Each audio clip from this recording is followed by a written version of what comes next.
Hello everyone. सो आज हम बात करने वाले हैं एचसीवी के कुछ प्रॉब्लम्स की, रे ऑप्टिक्स से रिलेटेड। राइट, तो ये प्रॉब्लम एचसीवी का एक सॉल्व्ड एग्जांपल है and you can see here इस क्वेश्चन में क्या दिया हुआ है। तो सबसे पहले हम क्वेश्चन को देखते हैं। It is given A point source S is placed at a distance of 15 centimetre from a converging lens. Right, एक कॉन्वेक्स लेंस है हमारे पास। इस कॉन्वेक्स लेंस से 15 सेंटीमीटर के डिस्टेंस पे एक पॉइंट सोर्स दिया हुआ, आप यहाँ पे देख सकते हो, ये एक पॉइंट सोर्स ऑब्जेक्ट है। Right, where should a diverging mirror of focal length 12 centimeter. Right, diverging mirror का मतलब हुआ एक convex mirror. Right, concave mirror तो कन्वर्जिंग होता है, कॉन्वेक्स मिरर। तो इस लेंस से बेसिकली कितने डिस्टेंस पे, राइट, ये डिस्टेंस, ये वाली डिस्टेंस बेसिकली हमें कैलकुलेट करनी है कि इस लेंस से ये डिस्टेंस कितनी होनी चाहिए मिरर की। Where should a diverging mirror of focal length 12 centimetre. So इस मिरर की फोकल लेंथ दी हुई है, इसकी फोकल लेंथ 12 सेंटीमीटर, इसकी focal length 12 centimetre that is given. और लेंस की फोकल लेंथ भी दी हुई है, लेंस की फोकल लेंथ 10 सेंटीमीटर। राइट, तो क्वेश्चन में ये पूछ रहा है कि लेंस और ये जो मिरर है, कॉन्वेक्स मिरर है, राइट, इसके बीच की डिस्टेंस कितनी होनी चाहिए so that the real image is form on the source itself. यानी कि जहां पे ऑब्जेक्ट है, जहां पे ऑब्जेक्ट है, इमेज भी एग्जैक्टली उसी पॉइंट पे फॉर्म कर जाए। तो आप बताओ कि लेंस और इस मिरर के बीच में, ये जो कॉन्वेक्स मिरर है, इसके बीच में डिस्टेंस कितनी होनी चाहिए, वो हमें कैलकुलेट करनी है। तो basically when we see such kind of problem where object and image both are formed at the same place, दोनों ही सेम प्लेस पे ही, सेम पोजीशन पे अगर फॉर्म हो रही है, तो ऐसे क्वेश्चंस को सॉल्व करने के लिए कुछ बेसिक आइडियाज हमें ध्यान में होने चाहिए। राइट, वो बेसिक आइडियाज, वो इंपॉर्टेंट पॉइंट्स क्या है, राइट, उसको हम पहले देख लेते हैं। राइट, तो इन पॉइंट्स को हम पहले देख लेते हैं। ये बहुत ही बेसिक पॉइंट्स है, लेकिन इन्हीं का यूज होता है ऐसे क्वेश्चंस को सॉल्व करने में। So the first point that we have to remember is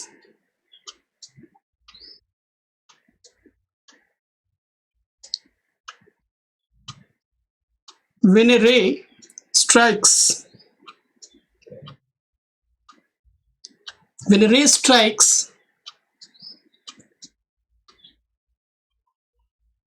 a mirror normally,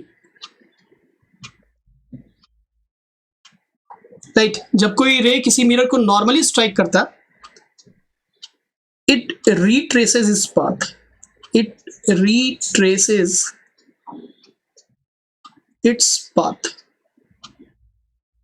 ये अपनी पाथ को रिट्रेस कर लेता है। राइट, और हमें पता है कि आप देख लो यहाँ पे, इफ यू सी द, आप अगर ये रे डायग्राम देख लो, हम पढ़ते भी हैं, तो ये बेसिकली ये सेंटर ऑफ कर्वेचर होता है। जैसे मान लो ये हमने एक कॉनकेव मिरर लिया, तो ये सेंटर ऑफ कर्वेचर हुआ। If any rays goes like this, right, center of curvature से पास होती है अगर कोई रे, मिरर को स्ट्राइक करती है तो एग्जैक्टली नॉर्मली स्ट्राइक करती है, and after reflection it retraces its path, अपनी पाथ को ये रीट्रेस कर लेती है। राइट, तो ये पॉइंट हमें ध्यान में रखना होता है कि जब भी कोई रे किसी मिरर से स्ट्राइक करती है तो वो अपनी पाथ को रीट्रेस कर लेती है, वो बिल्कुल उसी पाथ पे चली जाती है जिस पाथ से वो आके मिरर पे स्ट्राइक कर रही है। That is the first point. और जो सेकेंड पॉइंट हमें ध्यान में रखना है वो है कि when an incident ray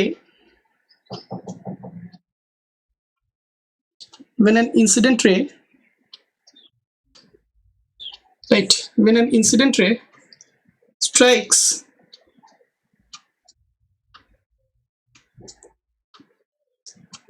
the pole of mirror, it becomes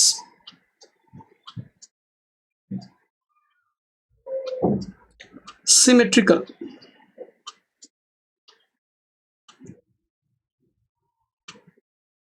Right, so whenever ray is incident on a mirror at its pole, तो उसके बाद वो रिफ्लेक्शन के बाद बिल्कुल सिमेट्रिकल हो जाती है। जैसे मान लो ऐसी कुछ सिचुएशन है, तो ये सब बेसिक चीजें हैं जो हमें पता ही होती है, जो हम रे डायग्राम में पढ़ते हैं, लेकिन फिर भी इसकी जरूरत होती है हमें। राइट, सो फॉर एग्जांपल जैसे मान लो ये कॉनकेव मिरर है, सो इफ एनी रे स्ट्राइक लाइक दिस, पोल पे जाके ऐसे अगर स्ट्राइक करती है तो हमें पता है कि रिफ्लेक्शन के बाद ये रे कुछ ऐसे हो जाती है, राइट, इस तरीके से। If this angle is theta, अगर ये वाली एंगल थीटा है तो ये एंगल भी थीटा हो जाएगी। तो ऐसा कुछ होता है, राइट, बेसिकली। सो अब इन दोनों कॉन्सेप्ट का बेसिकली यूज होता है ऐसे प्रॉब्लम को सॉल्व करने के लिए जहां पे ऑब्जेक्ट और इमेज की पोजीशन बिल्कुल सेम होती है। तो हम इस क्वेश्चन पे आते हैं। You can see here into this question it is given कि ये जो ऑब्जेक्ट है एस, राइट, पॉइंट ऑब्जेक्ट है, ये लेंथ से 15 सेंटीमीटर है। तो पहला जो रिफ्रेक्शन होगा, पहली इमेज इस ऑब्जेक्ट की तो लेंस ही बना देगा, राइट, और पहली इमेज लेंस बनाएगा। उसके बाद क्या होगा, उसके बाद रिफ्लेक्शन होगा इस कॉन्वेक्स मिरर से, राइट। फिर कॉन्वेक्स मिरर इसकी इमेज बनाएगा, फिर कॉन्वेक्स मिरर इसकी इमेज बनाएगा। उसके बाद रे लौटेगी और वापस एक बार रिफ्लेक्शन होगा और फाइनली ये इमेज इसकी बन जाएगी, राइट। फाइनली जो लेंस है ये इसकी फाइनल इमेज बनाएगा।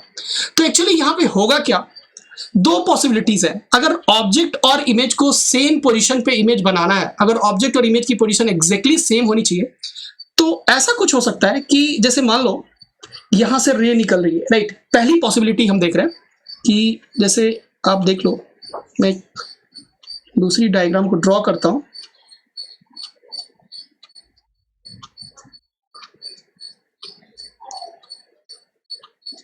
For example, if this is the case, right, ये लेंस हुआ हमारा,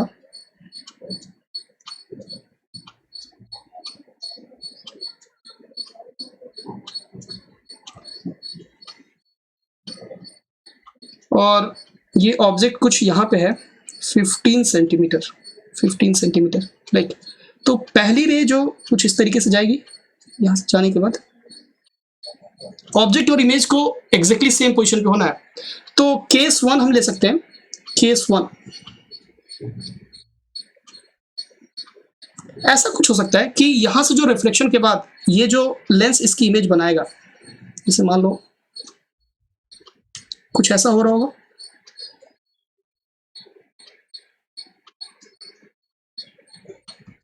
तो इमेज लेट्स से कुछ इस तरीके से बन रही होगी, ये I1, राइट। अगर ऐसा हो जाए कि लेंस से जो इमेज बन रही है इस ऑब्जेक्ट की, वो इमेज कुछ इस तरीके से बने, वो इमेज, उस इमेज की पोजीशन कुछ इस तरीके से हो कि ये जो रे जाके मिरर पे स्ट्राइक कर रही है, राइट, ये रे इस मिरर पे नॉर्मली स्ट्राइक करे। दैट मीन्स इसका मतलब क्या हुआ कि the image which the lens is forming of this object, that image should be at the centre of curvature of this mirror. वो इमेज अगर इस मिरर के सेंटर ऑफ कर्वेचर पे बन जाए, राइट। सेंटर ऑफ कर्वेचर पे बनने का मतलब क्या हुआ, सेंटर ऑफ कर्वेचर पे बनने का मतलब ये हुआ कि ये जो इंसिडेंट रे है इस मिरर पे, ये बिल्कुल नॉर्मली स्ट्राइक कर रही है मिरर को। अगर ऐसा हो रहा है, if this is happening, then into that case what will happen, उस केस में क्या होगा कि इस मिरर को ये रे नॉर्मली स्ट्राइक कर रही है, तो यहां से बिल्कुल ये रे रिफ्लेक्ट कर जाएंगे, राइट, और बिल्कुल उसी पाथ पे ये जाएगी जिस पाथ से ये रे आई है, राइट। यानी कि इट विल रिट्रेस इस पाथ, ये बिल्कुल नॉर्मली अगर स्ट्राइक करे, नॉर्मली स्ट्राइक करके ये पाथ को रिट्रेस कर लेगी और बिल्कुल ऐसे, और यहां पे इमेज बन जाएगा। तो ये पॉसिबिलिटी है, पहली वाली पॉसिबिलिटी की rays after refraction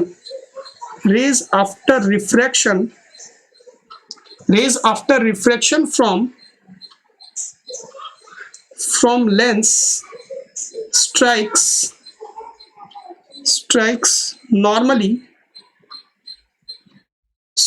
normally to the convex mirror,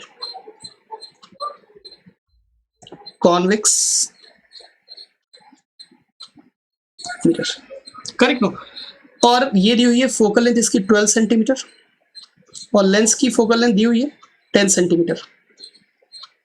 इसका मतलब ये हुआ कि जो लेंस इस ऑब्जेक्ट की इमेज बनाएगा पहले रिफ्लेक्शन के बाद, वो लेंस कुछ यहां पे बनाएगा और ये इस मिरर का सेंटर ऑफ कर्वेचर होगा। यानी कि यहां से ये वाली जो डिस्टेंस होगी, ये वाली डिस्टेंस, राइट, यहां से ये वाली डिस्टेंस कितनी होगी, ये होगी 24 सेंटीमीटर।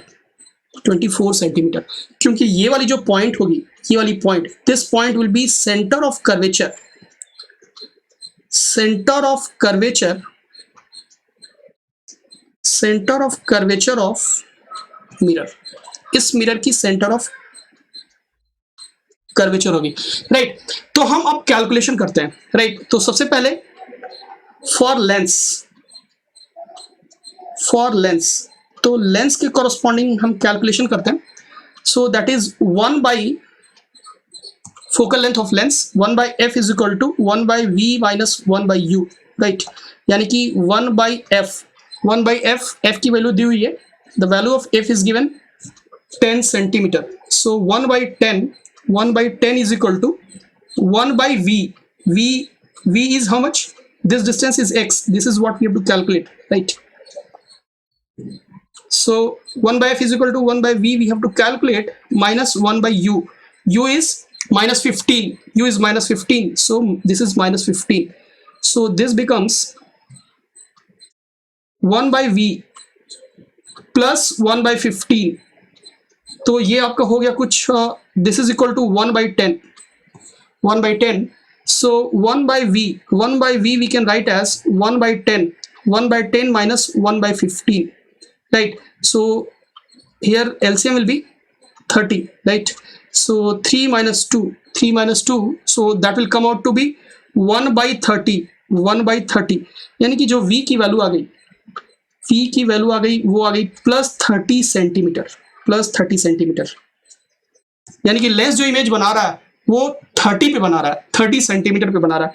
30 सेंटीमीटर का मतलब क्या होगा, ये x plus 24, x plus 24 is equal to 30। सो यहां से हम बोल सकते हैं कि x plus 24 this is equal to 30 centimeter, right. तो जो x की वैल्यू आ गई वो 6 सेंटीमीटर, तो x की वैल्यू 6 सेंटीमीटर आ गई। तो ये हमारा एक आंसर हो गया, राइट। यानी कि लेंस और जो मिरर के बीच में अगर डिस्टेंस है वो 6 सेंटीमीटर है, इस लेंस और इस कॉन्वेक्स मिरर के बीच में distance if it is 6 centimeter, then object and image both will be at the same point. क्योंकि जो लेंस से रिफ्रैक्शन के बाद जो रेज जा रही है, these rays are striking the mirror normally, वो रेज मिरर को नॉर्मली स्ट्राइक कर रही है, और नॉर्मली स्ट्राइक करने की वजह से these rays are retracing its path, अपनी पाथ को ये बिल्कुल रीट्रेस कर रही है, और रीट्रेस करके एग्जैक्टली वो रिफ्लेक्टेड रे बिल्कुल सेम पोजीशन पे जाके मिल रही है जहां पे ऑब्जेक्ट था। तो since into this case object and image both are being form at the same position, right. तो वो तो ये तो एक केस हो गया, एक पॉसिबिलिटी हो गई कि रेज नॉर्मली स्ट्राइक कर रही है। There is one more possibility, so हम देखते हैं केस 2 हियर, केस 2, केस 2। इस केस में क्या हो सकता है, इस केस में फॉर एग्जांपल आप ऐसे देखो, मैं एक फिर से फ्रेश फिगर ड्रॉ करता हूं, ये हमारी लेंस है, राइट, और ये हमारी कॉन्वेक्स मिरर थी, राइट। सो इस केस में अगर मान लो आप ऑब्जेक्ट कुछ यहां पे है, राइट, ये डिस्टेंस 15 सेंटीमीटर है, focal length of lens is given 10 centimeter, focal length of mirror is given 12 centimeter, ये एक समय कैलकुलेट करना है। तो एक जो दूसरी पॉसिबिलिटी हो सकती है, अगर कुछ ऐसा हो कि मान लो यहां से रे कुछ ऐसे जाए, राइट, यहां से रिफ्रैक्शन हो, रिफ्रैक्शन के बाद रेज कुछ जाके एग्जैक्टली इस मिरर के पोल पे स्ट्राइक करे, राइट। अब मिरर के पोल पे स्ट्राइक करने से क्या होगा, रे जो यहां से रिफ्लेक्ट होगी इस मिरर से, दैट विल बी सिमेट्रिकल, यानी कि यहां से कुछ इस तरीके से ये सिमेट्रिकल रिफ्लेक्ट होगी, राइट। ये एंगल जो होगी एग्जैक्टली यही एंगल ये भी होगी, right. If this angle is theta, ये थीटा, और यहां से इस अगेन जब ये रे वापस लौट के इस लेंस से आएगी तो वापस फिर से ये बिल्कुल सिमेट्रिकल यहां से इसका रिफ्लेक्शन होगा और इसकी बेंडिंग हो जाएगी, राइट। तो ये बिल्कुल कुछ इस तरीके से फिर जाके यहाँ पे ओ पे टकरा जाएगी।